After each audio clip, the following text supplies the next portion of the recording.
जय हिंद। आज हम लोग जो है प्रथम विश्व युद्ध का जो है भाग 2 देखते हैं।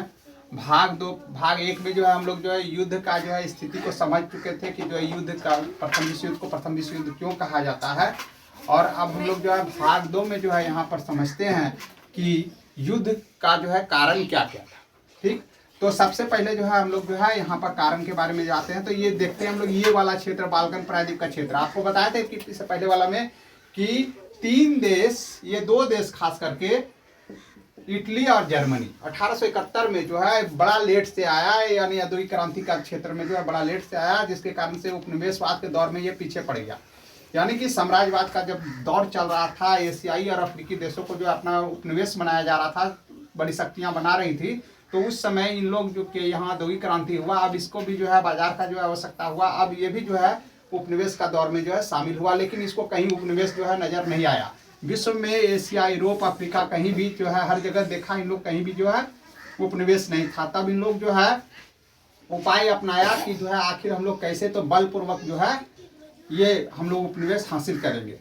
इसके लिए इन लोग बाल्कन क्षेत्र को जो है इन लोग बना दिया युद्ध का अखाड़ा। अब कैसे बनाया, यहीं पर से छोटा छोटा विवाद शुरू हुआ। यहाँ पर जो है एक छोटा देश था बोस्निया हर्जेगोविना, जो कि स्वतंत्र रहना चाहता था। सर्बिया उसका समर्थन करता था, ऑस्ट्रिया का उसको अपने कब्जे में लेना चाहता था, जिसके कारण जो है ऑस्ट्रिया और सर्बिया में मतभेद चल रहा था। ठीक, ये बाल्कन क्षेत्र को लेकर के, तो इसी के कारण से जो है धीरे धीरे ये युद्ध में परिवर्तित हो गया। अब तो जो है हम लोग देखते हैं कि ये प्रथम विश्व युद्ध का क्या क्या कारण है। सबसे पहले आते हैं साम्राज्यवाद। साम्राज्यवाद में बता दिए कि जो है जब भी कोई जो है शक्तिशाली देश किसी निर्बल राष्ट्र पर जो है अपना आधिपत्य स्थापित कर लेता है, तो उसको जो है निर्बल राष्ट्र जो है सबल राष्ट्र का जो है क्या बन जाता है, एक उपनिवेश बन जाता है। और इस तरह से जो है साम्राज्यवाद का जो है विस्तार होता है। लेकिन साम्राज्यवाद आर्थिक रूप से होता है, व्यापार व्यवसाय द्वारा जो है पहले वहाँ करता है, उसका धीरे धीरे उसको अपना उपनिवेश बना लेता है। साम्राज्यवाद में 2 तरह से होता है, सैनिकवाद से भी होता है, यानी कि किसी को बलपूर्वक जो है किसी अपने पड़ोसी देश को जो है बलपूर्वक जो है उस पर जो है कब्जा कर लिए। ठीक है, जैसे भारत है, भारत बलपूर्वक जो है पाकिस्तान पर कब्जा कर लेगा, तो भारत का क्या बन जाए, भारत क्या कहलाएगा, साम्राज्यवादी देश कहलाएगा। ठीक है, तो उसी तरह से जो है यहाँ पर है, उस समय जो है साम्राज्यवाद का दौर चला था, तो हम लोग वो हो गया बलपूर्वक। जैसे भारत पर सैनिक द्वारा अगर जो है पाकिस्तान पर कब्जा कर लेता है, तो ये हो गया सैनिकवाद। ठीक है, और अगर व्यापार व्यवसाय द्वारा जो है आर्थिक रूप से जो है उसको जो है धीरे धीरे अपने उसका स्थिति जो है खराब रहता है, धीरे धीरे जो है आर्थिक मदद जो है उसको देता है, आर्थिक रूप से जो है वहाँ व्यापार व्यवसाय बढ़ा देता है, भारत अपना धीरे धीरे पूरा उसका व्यापार व्यवसाय पर कब्जा कर लेता है, तो उसको कहेंगे उपनिवेशवाद। तो इस तरह से इसका 2 रूप हो जाता है साम्राज्यवाद का, एक आर्थिक और एक राजनीतिक। राजनीतिक में हो गया सैनिक द्वारा, आर्थिक में हो गया उपनिवेशवाद। तो ये दोनों दौर से जो है इन लोग जो है पूरा विश्व पर जो है अपना कब्जा जो है बना रहा था। और इस तरह से इसमें ये लोग जो है लेट से आया, तो इसको जो है कच्चा माल और जो है बाजार का जगह नहीं मिला, तो इन लोग बलपूर्वक हथियाने के लिए इन लोग कदम जो है उठा लिया। प्रथम विश्व युद्ध का दूसरा कारण था औद्योगिक क्रांति। औद्योगिक क्रांति भी प्रथम विश्व युद्ध का कारण था। अगर औद्योगिक क्रांति नहीं होती तो उत्पादन नहीं होता, उत्पादन अधिक नहीं होता, तो अधिक कच्चा माल का जरूरत नहीं था, बाजार का जरूरत नहीं था। ऐसा स्थिति में सब अपने अपने जगह जैसे पहले शुरू से सिमटा हुआ था उसे सिमटा हुआ रह जाता। लेकिन औद्योगिक क्रांति हो जाने के कारण जो है उन लोगों को कच्चा माल और बाजार का आवश्यकता हुआ, तो इसलिए इन लोग जो है अपना हाथ पर फैलाना शुरू किया। तो जो है पूरा अफ्रीका और एशियाई देश जितना था सबको जो है गुलाम बना करके रख लिया। ठीक है, और जो है ये जब गुलाम बनाया तो अगला देश भी चाहता था कि हम भी अपना उपनिवेश बढ़ाएं, तो अब इन लोग जो है आपस में जो है टकरा गया और ये युद्ध का जो है कारण बन गया। अब जो है छीना झपटी होने लगा उपनिवेश का। अब इसके बाद आते हैं गुप्त संधियां। ठीक है, गुप्त संधियों का जो है जन्मदाता जो है बिस्मार्क को कहा जाता है। बिस्मार्क जो है बताएं अभी कि इन लोग लेट से आया था, जर्मनी का एकीकरण करने वाला बिस्मार्क था। और जो 1871 में जर्मनी का एकीकरण हुआ, तो एकीकरण होने के बाद जो है देखा कि कहीं भी उपनिवेश नहीं है, तो बलपूर्वक छीनने के लिए जो है उपाय लगाया, और इसके लिए जो है गुप्त संधि किया।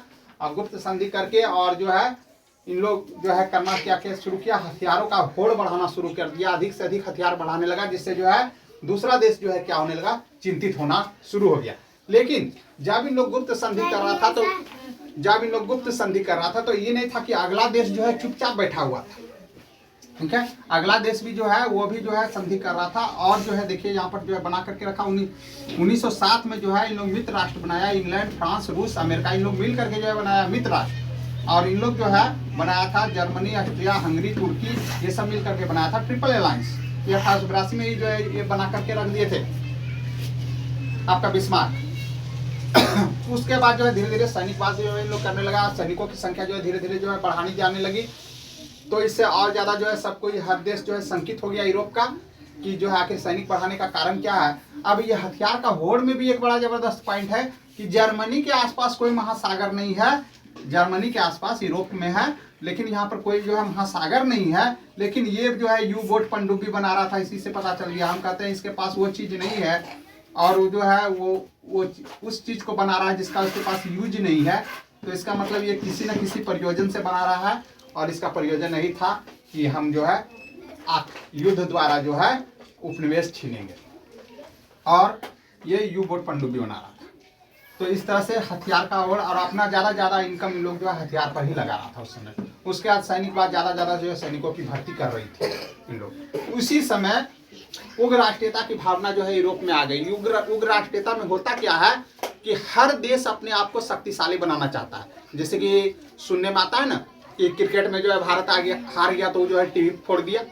वो टीवी फोड़ दिया इसलिए कि वो चाहता था कि मेरा ही देश जो है जीते, चाहे वो अच्छा खेल रहा है या खराब खेल रहा है उससे मतलब नहीं है, मेरा देश जीते। ठीक है, तो वो क्या हो गया, उग्र राष्ट्रीयता। और राष्ट्रीयता का मतलब हो गया अपने देश के प्रति लगाव की भावना। ठीक है, ये हर स्थिति में अगर गलत है तो हम अपने देश को सही करेंगे। ठीक है, तो वो हो गया राष्ट्रीयता, और ये हो गया उग्र राष्ट्रीयता। तो यहाँ पर भी उग्र राष्ट्रीयता का भावना आ गया था प्रथम विश्व युद्ध में, और इसमें ये चाहता था हर देश की मेरा देश शक्तिशाली हो। ठीक है, इसके लिए वो जनता किसी भी तरह की स्थिति से गुजरने के लिए जो है तैयार थी। उसके बाद समाचार पत्र द्वारा जो है झूठा प्रचार प्रसार कर दिया गया कि जो है ये स्थिति बनी हुई है यहाँ भारत में, ये भारत का है, विश्व में, कि छोटा छोटा झगड़ा को भी जो है समाचार पत्र जो है क्या करता है, बढ़ा करके दिखाता है। समाचार पत्र जब चाहेगा, मीडिया जब चाहेगी तो कोई भी वर्ल्ड में जो है वार करवा सकती है, इसके पास बड़ा ताकत होता है। ठीक है, इन लोग जो है झूठा प्रचार प्रसार कर देगा। तो आज हम लोग जो है जानते हैं कि हमारे प्रधानमंत्री मोदी जी यहाँ गए या वो वहाँ गए, कैसे जानते हैं, समाचार पत्र के माध्यम से। हम लोग तो जा करके नहीं देखते हैं, तो यानी समाचार पत्र ही हम लोगों का खोपड़ी में कुछ भी डाल सकता है। तो अगर जो है समाचार पत्र अगर झूठा प्रचार प्रसार कर दिया तो जनता में क्या आ जाएगा, आक्रोश।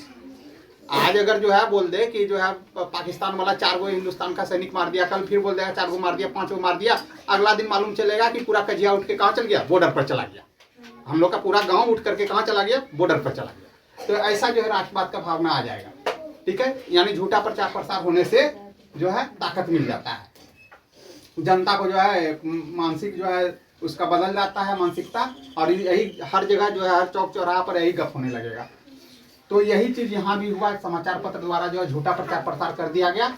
और अब यहाँ पर एक तो बड़ा जबरदस्त घटना हुआ, यही जो है प्रथम विश्व युद्ध का जो है तत्कालिक कारण बना, वो था सेराजोवा हत्याकांड। बोस्निया की राजधानी थी, बोस्निया जो बताए थे ये बाल्कन प्रायद्वीप का एक क्षेत्र जो है वेस्ट बोस्निया, वहाँ पर जो है क्या था, तो इसकी राजधानी बोस्निया की राजधानी सेराजोवा, उस पर ऑस्ट्रिया अपना अधिकार करके रखा था। तो ऑस्ट्रिया का युवराज जो है वहाँ पर भ्रमण करने के लिए गया, तो उसको दिन दहाड़े जो है गोली मार दिया गया। बताया था कि बोस्निया का सपोर्ट कौन कर रहा था, सर्बिया। तो बोस्निया जो है ये ऑस्ट्रिया जो है इसके लिए कि मेरा युवराज मारा गया है, उसका जिम्मेदार जो है सर्बिया को ठहराया, और सर्बिया को एक अल्टीमेटम भेजा और बड़ा कड़ा मांग सब जो है रखा। लेकिन सर्बिया को रूस का आशीर्वाद था, और सर्बिया जो है साफ साफ इनकार कर दिया, बोला हम ये सब मांग जो है नहीं मानेंगे। ठीक है, ऑस्ट्रिया को जो है जर्मनी का सपोर्ट था, यहाँ है ना गुट में, बस ये कुछ नहीं समझा और जा करके जो है सीधा आक्रमण कर दिया। अब यही छोटा झगड़ा, अब ऑस्ट्रिया के पीछे जो है आ गया जर्मनी, तो उसके पीछे सर्बिया के पीछे कौन आएगा, रूस। रूस जब आ गया तो जो है उसके पीछे कौन आ गया, फ्रांस। तो इधर जो है जर्मनी के साथ जो आ गया हंगरी, ताकि इधर तो संधि है कि एक लड़ेगा तो उसके साथ हम लोग सब जाएंगे। अब बस इधर फ्रांस के साथ आ गया इंग्लैंड, इधर आ गया कौन, तुर्की, और इस तरह से पूरा यूरोप जो है युद्ध का अखाड़ा बन गया। धीरे धीरे जो है ये युद्ध जो है फैल करके आ गया उपनिवेश, उपनिवेशों में सेना झपटी शुरू हो गया। ठीक है, और ये जो है रूप ले लिया किसका, विश्व युद्ध का। ठीक है, ये हो गया प्रथम विश्व युद्ध का कारण। ठीक, अब अगला में हम लोग जो है देखेंगे कि युद्ध का विवरण देखेंगे और इसका परिणाम देखेंगे।